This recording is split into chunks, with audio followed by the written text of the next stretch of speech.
Assalamualaikum warahmatullahi wabarakatuh. Saya Kundarti Rukmana sebagai moderator pada presentasi kali ini. Kami dari kelompok 5, kelas E Sumber Daya Alam, akan mempresentasikan tentang pengelolaan sumber daya alam minyak dan gas bumi di Indonesia.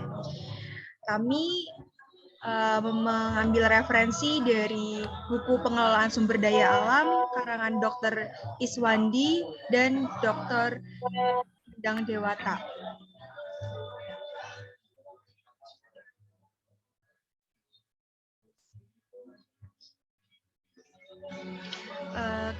Pendahuluan, Indonesia merupakan negara yang kaya akan sumber daya alam. Salah satu sumber daya alam yang kita miliki adalah minyak bumi. Dampak kegiatan pertambangan dapat bersifat positif maupun negatif terhadap ekosistem daerah setempat. Munculnya dampak positif maupun negatif dari pertambangan terjadi pada tahap eksplorasi, eksploitasi, termasuk pemrosesan serta pasca tambang.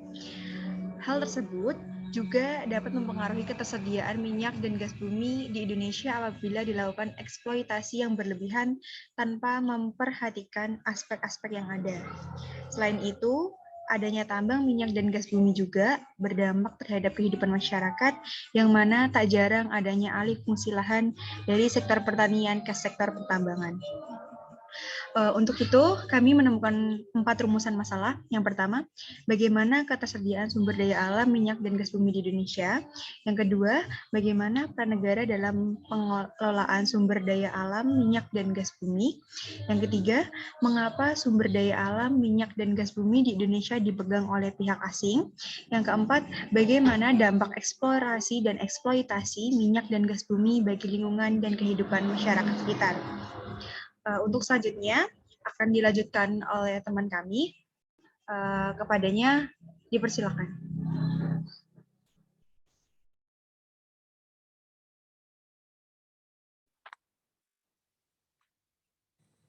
Yang pertama, ketersediaan sumber daya alam minyak dan gas bumi di Indonesia. Next.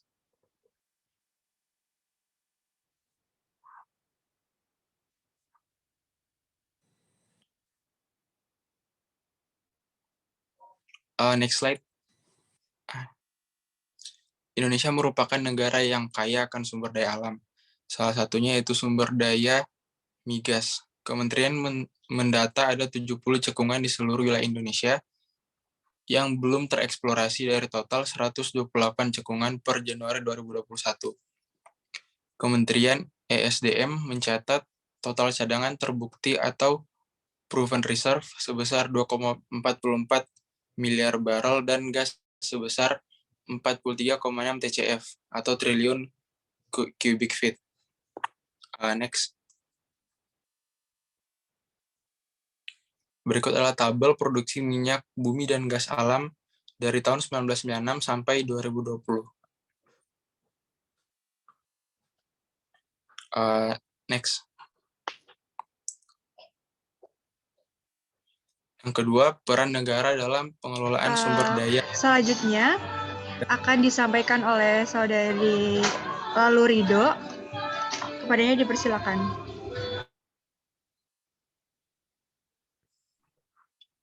Oke, baik. Peran negara dalam pengelolaan sumber daya alam, minyak dan gas bumi. Peran negara dalam pengelolaan sumber daya alam, minyak dan gas bumi.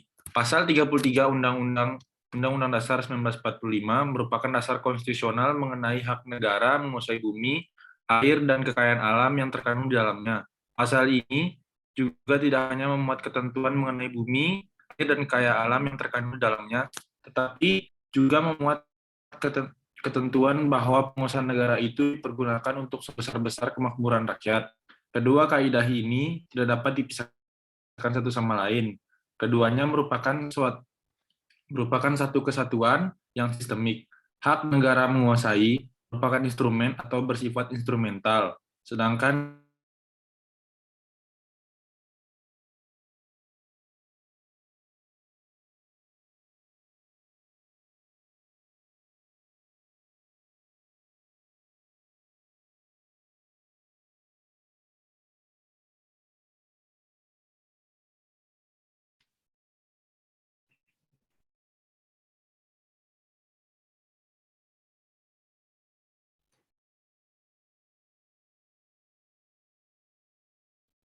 Selain dalam pasal tersebut, pasal 4 ayat 1 Undang-Undang Nomor 22 Tahun 2001 menyebutkan minyak dan gas bumi sebagai sumber daya alam strategis tak terbarukan yang terkandung di dalam wilayah hukum pertambangan Indonesia merupakan kekayaan nasional yang dikuasai oleh negara.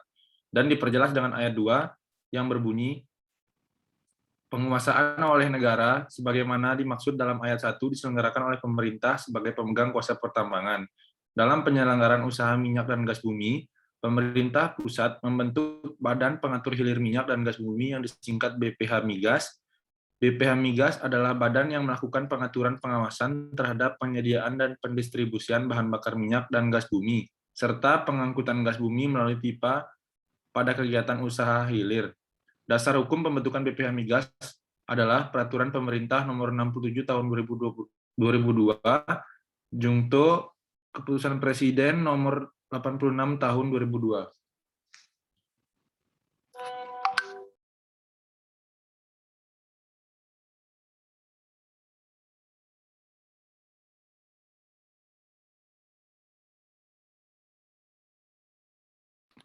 Sumber daya alam minyak dan gas bumi di Indonesia. Next.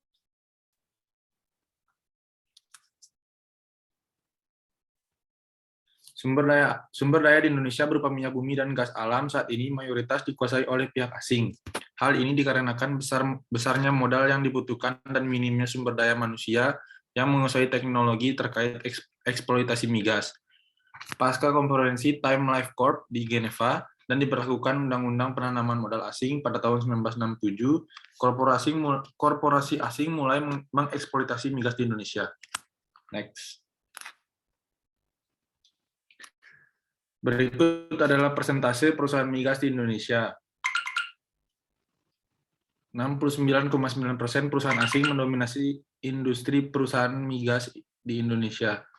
Di antaranya itu Chevron, Conoco, Philips, ExxonMobil, Petronas, dan sebagainya. Dan 21,1% perusahaan nasional dalam industri migas, di antaranya itu PT Pertamina.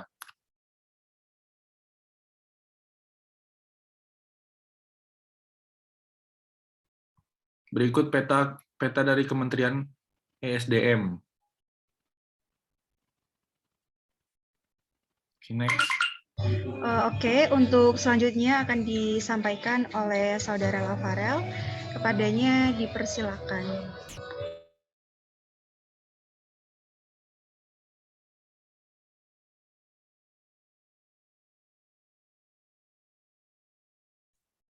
Dampak eksplorasi dan eksploitasi minyak dan gas bumi bagi lingkungan dan kehidupan masyarakat sekitar.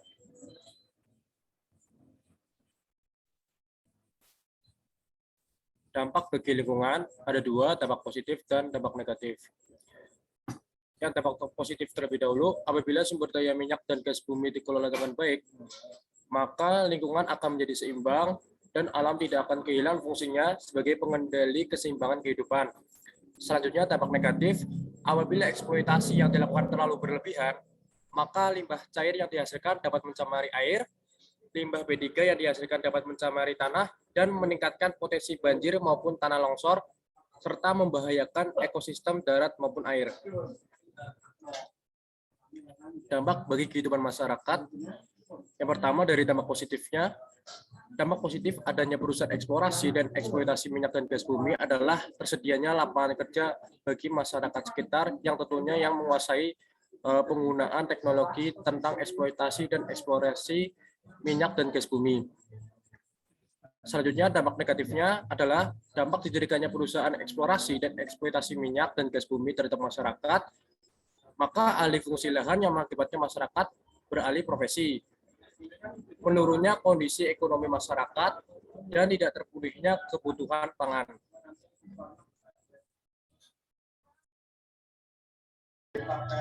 Baik, terima kasih atas penyampaiannya. Kita akhiri presentasi pada kali ini. Apabila ada kesalahan, kami mohon maaf yang sebesar-besarnya. Wassalamualaikum warahmatullahi wabarakatuh.